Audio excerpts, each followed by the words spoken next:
Sir, ഈ കശുവണ്ടി കോർപ്പറേഷനിലെ അഴിമതി ആരോപണം ഇപ്പോൾ ചൂടുപിടി ചർച്ചാ വിഷയമാണ്.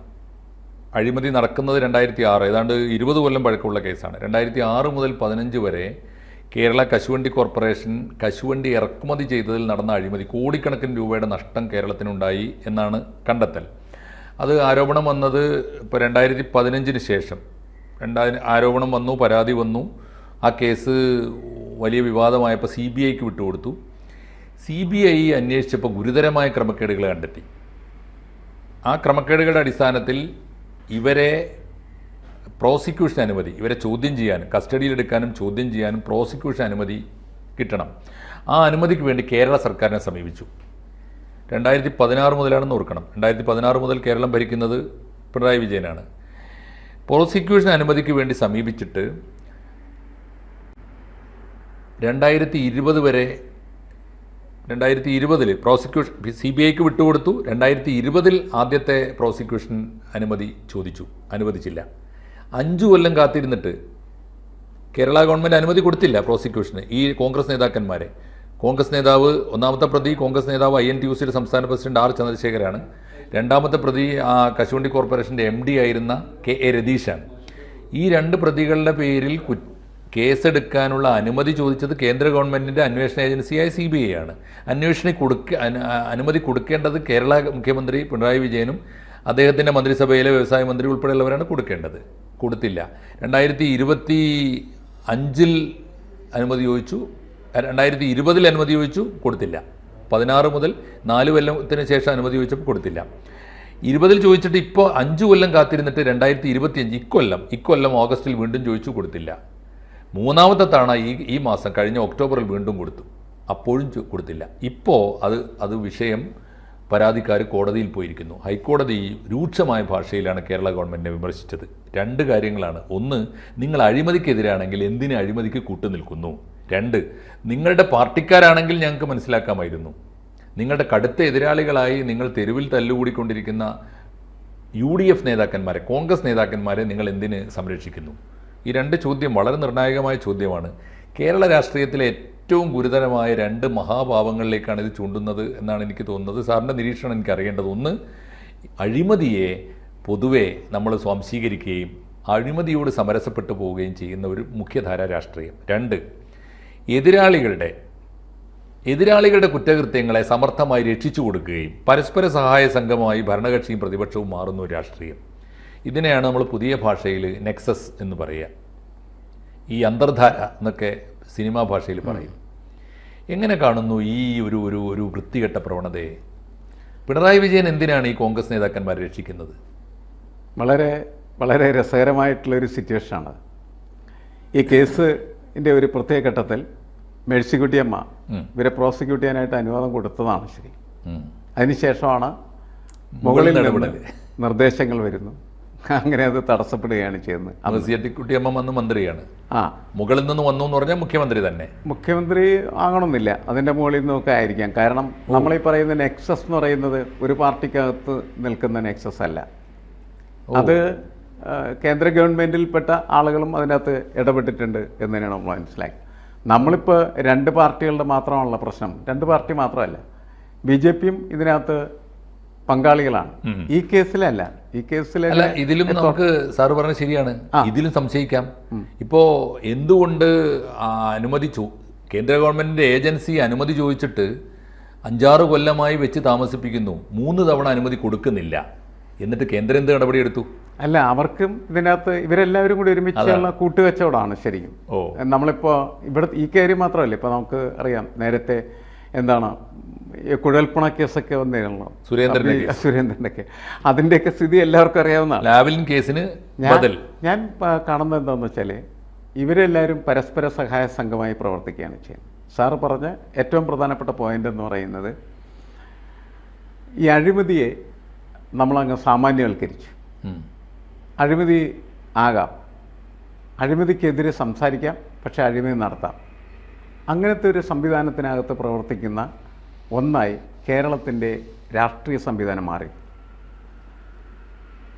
പഴയ കാലത്തൊക്കെ ഇതുണ്ടാകാം. സമ്പൂർണ്ണമായിട്ട് ഇങ്ങനെ വാട്ടർ ടൈറ്റ് കമ്പാർട്ട്മെൻറ്റ് പോലെ പറഞ്ഞ കാര്യങ്ങൾ അങ്ങനെ തന്നെ കൃത്യമായിട്ട് നടത്തുന്ന ഒരു സംവിധാനം എന്ന് നമ്മൾ അന്നും വിശ്വസിക്കേണ്ട കാര്യമില്ല. പക്ഷെ അന്നൊക്കെ അതിനൊക്കെ പരിമിതികളുണ്ടായിരുന്നു. ശരിക്കും പുറത്താരെങ്കിലും ഇത് കേട്ടാൽ നാണക്കേടല്ലേ എന്ന് തോന്നുമായിരുന്നു. അഴിമതിക്കാരെ സഹായിക്കുക എന്ന് പറയുന്ന പരിപാടി ചെയ്യുന്ന സമയത്ത് 1. 2, എതിരാളികളെ സഹായിക്കുക എന്ന് പറഞ്ഞാൽ അതിനേക്കാൾ അത്ഭുതകരമാണ്. അപ്പോൾ അത് എന്തിനാണ് പിന്നെ നിങ്ങൾ വഴിയിൽ തല്ലുകൂടുന്നത്, നിങ്ങൾ എന്തിനാണ് സംസാരിക്കുന്നത്? അതൊരു വലിയ ക്വസ്റ്റ്യനാണ് ശരിക്കും പറഞ്ഞിട്ടുണ്ടെങ്കിൽ. ജനങ്ങളെ പറ്റിക്കുന്ന വലിയൊരു പരിപാടിയാണെന്ന് ജനങ്ങളുടെ മുമ്പിൽ നിന്ന് പറയുന്നതിന് യാതൊരു നാണമില്ലാത്ത ഒരു സ്ഥിതിവിശേഷം ഇതിനകത്ത് ഉണ്ട് എന്നുള്ളതാണ്. ഈ കശുവണ്ടി കോർപ്പറേഷൻ എന്ന് പറയുന്ന സാധനം എക്കാലത്തും കേരളത്തിലെ കൈയിട്ട് വാരുന്ന ഒരു കോർപ്പറേഷനാണ്. എന്തിനാണ് ഈ കോർപ്പറേഷനുകൾ നമുക്ക് പലപ്പോഴും തോന്നും. രാഷ്ട്രീയ പാർട്ടികളുടെ നേതാക്കന്മാർക്ക് അക്കോമഡേഷനാണ്. അവന് സുഖിക്കാനായിട്ട് സംവിധാനം ഉണ്ടാക്കി കൊടുക്കുക, കാറും മറ്റു സൗകര്യങ്ങളും ഉണ്ടാക്കി കൊടുക്കുക. ഇതൊക്കെ പിരിച്ചുവിടുന്ന കാലം കഴിഞ്ഞു ശരിക്കും പറഞ്ഞു. കശുവണ്ടി കോർപ്പറേഷനൊക്കെ എത്ര കാലം മുമ്പ് പിരിച്ചുവിടുന്നതാണ്. എന്നും കശുവണ്ടി കോർപ്പറേഷനായിട്ട് ബന്ധപ്പെട്ട് പലതരം ആരോപണങ്ങളും പ്രശ്നങ്ങളും. കശുവണ്ടി കേരളത്തിലുണ്ടോ? സമ്പൂർണ്ണമായി ഇറക്കുമതിയാണ് ഇപ്പോൾ. അല്ല, കുറച്ച് കാസർഗോഡങ്ങളൊക്കെ കുറേ കശുവണ്ടി ഉണ്ടാക്കാൻ നടന്നാണ് ആ എൻഡോസൾഫാൻ തളിച്ച് അവിടെയുള്ള മനുഷ്യരുടെ ജീവിതം ദുരിതത്തിലാക്കിയത് ശരിക്കും. അപ്പോൾ അവിടെ കുറേ സ്ഥലങ്ങളിൽ എങ്ങനെ കശുവണ്ടി പാടങ്ങളുണ്ടെന്നുള്ളത് ശരിയാണെന്ന്. ബാക്കി മുഴുവൻ നമ്മൾ ഇറക്കുമതി ചെയ്യാണ് ചെയ്യുന്നത്. പക്ഷേ ഈ കൊല്ലം എന്ന് പറയുന്ന പ്രദേശം പഴയ കാലം മുതൽ തന്നെ കശുവണ്ടിയുടെ ഒരു മേഖലയാണ്. അവിടെ ഒരുപാട് സ്ത്രീകൾക്കും അതേപോലെ തന്നെ പുരുഷന്മാർക്കുമൊക്കെ തൊഴിൽ ലഭിക്കുന്ന ഒരിടമാണ്. നമ്മുടെ ഒരു നല്ല തൊഴിലിടമായിരുന്നു യഥാർത്ഥത്തിൽ. അത് കയർ വിരിക്കുന്ന തൊഴിലാളി, കശുവണ്ടി തൊഴിലാളി, മണൽ വാരി തൊഴിലാളി, മത്സ്യത്തൊഴിലാളി എന്നൊക്കെ പറയുന്ന തൊഴിലാളികൾ പരമ്പരാഗത തൊഴിലാളികളായിട്ട് വിശദീകരിക്കപ്പെടുമ്പോൾ അതിൽ കശുവണ്ടി തൊഴിലാളികൾ എന്ന് പറയുന്നത് വളരെ പ്രധാനപ്പെട്ട ഒരു ഘടകമായിട്ടാണ് മുൻകാലങ്ങളിലൊക്കെ നിന്നിരുന്നതും. CPM സംബന്ധിച്ചിടത്തോളം അവരുടെ ഒരു പ്രധാനപ്പെട്ട പോഷക സംഘടന പോലും അതിൽ ഉണ്ടായിരുന്നു എന്നുള്ളതാണ്.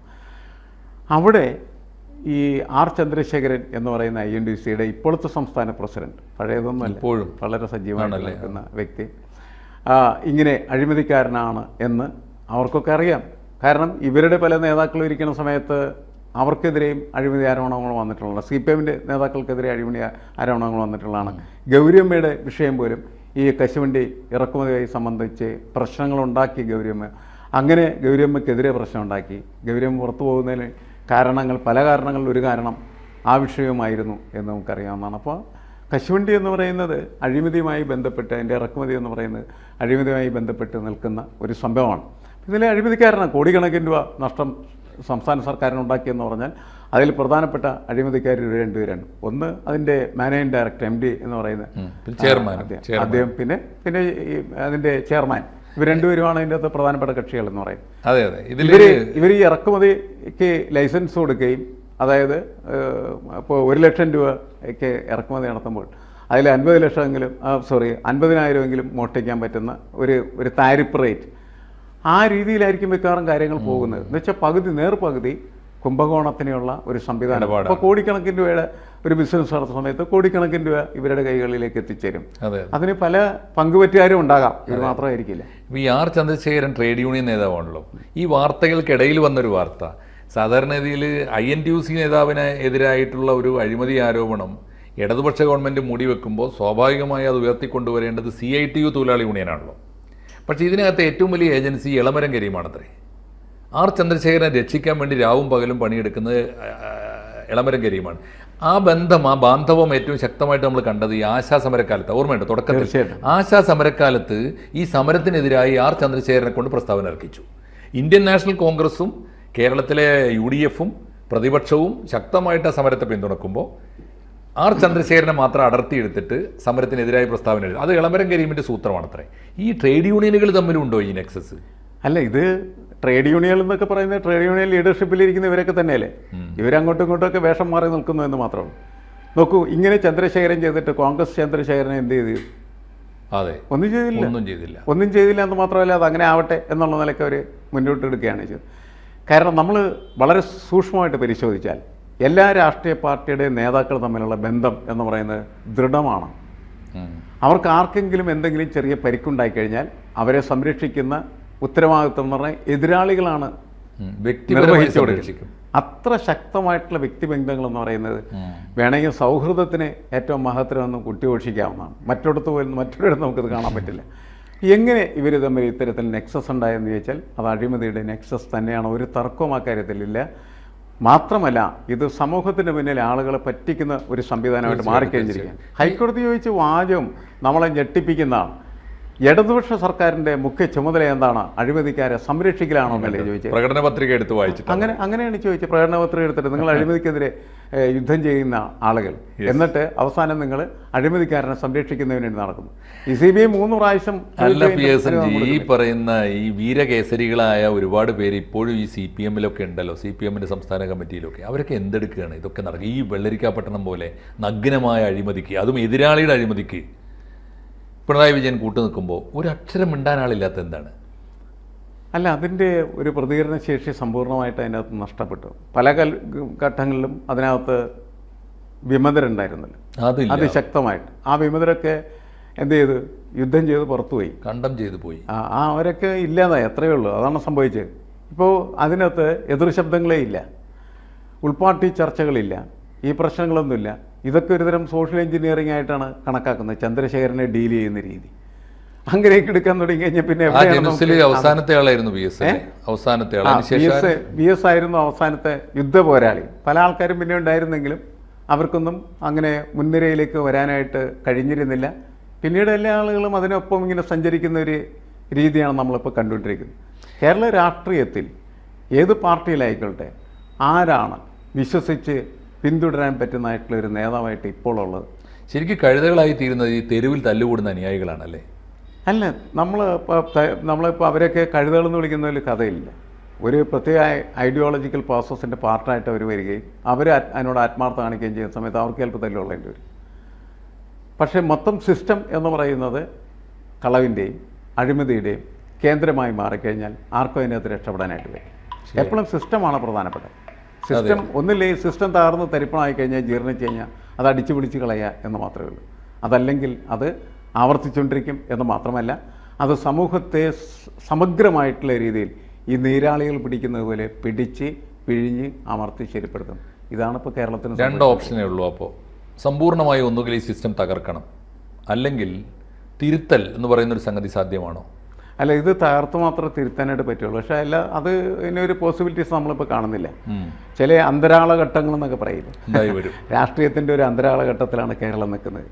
അതുകൊണ്ടാണ് കോടതിയുടെ വാചകം എന്നെ വീണ്ടും ഞെട്ടിക്കുന്നൊരു കാര്യമാണ്. ഇതെന്തൊരു പരിതാപകരം എന്ന് പോലും കോടതി ചോദിച്ചു എന്നുള്ളതാണ്. കൂടുതൽ വാർത്തകളും വിശേഷങ്ങളും നിങ്ങളിലേക്ക് എത്താൻ ABC മലയാളം സബ്സ്ക്രൈബ് ചെയ്യുക, ബെൽ ബട്ടണും അമർത്തുക.